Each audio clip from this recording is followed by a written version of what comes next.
Okay, Mr. Shopke, it's day 2 of my DC trip, and I decided to go to the Washington Monument, to see some famous aspects of American history. My first DC adventure was going to see the Washington Monument. My mom and I were standing outside by the reflecting pool when it started to rain. I looked into the water and noticed the droplets of rain were creating circular ripples in the pool, and decided to do some calculus. Your teaching has really had an effect on me. I just love doing math. I saw that one drop created a circle that had an area increasing at a rate of 30 inches squared per second, and I was really curious what the rate of change of the radius was at the moment that the area of the circle was 4 pi inches squared. Related rates really came to the rescue. So, I started with, my crude drawing of the Washington Monument.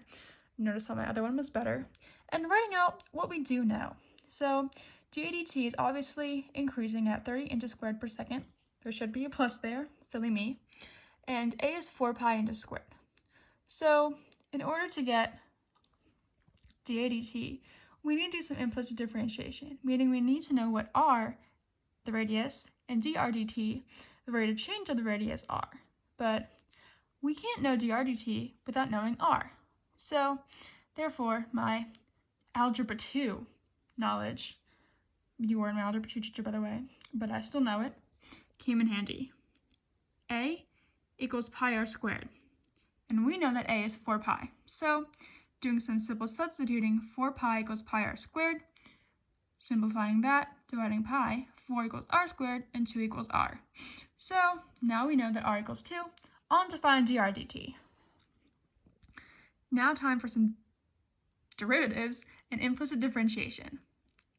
Taking that same equation, area equals pi r squared, I simply do implicit differentiation. dA over dt equals 2 pi r dr over dt. So, substituting in, 30 equals 2 pi plus 2 dr dt. And so 30 equals 4 pi dr over dt. Now, time for some calculator skills. 30 over 4 pi equals 7.5 over pi. 7.5 over pi.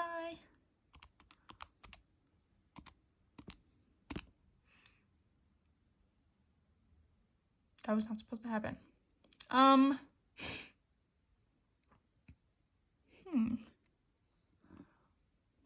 Let's try again.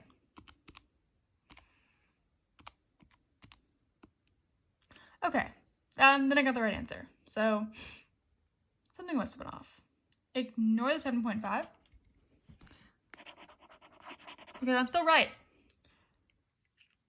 30 over 4 pi is 23.562 inches per second, meaning that's what drdt is. Now we know the rate of change of the radius, and we can write it out in words. The radius of the ripple is changing at a rate of 23.562 meters per second. How'd you like my first vlog, Mr. Shockey? I think I'm pretty good at YouTube. Stay tuned, because next episode, I'm going to the garden. Optimization time.